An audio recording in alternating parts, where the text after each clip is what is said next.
Hello there. I wanted to do a little debugging journal here about something that I happened upon when I was doing a WordPress query. And what I was trying to do was make a product. Uh, I was making some custom fields for the product and generating some rows for it, but that's kind of irrelevant. The point is, I was trying to do something to the product and to all the products that had a certain taxonomy, but it was only doing it for some of them.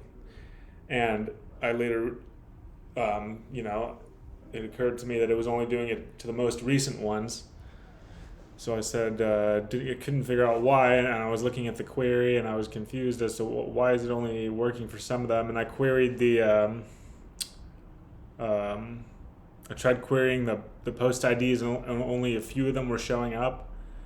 And I said, why are all the other ones gone? And I found out finally that it was because I was not using the number of arguments returned or number posts returned, posts per page.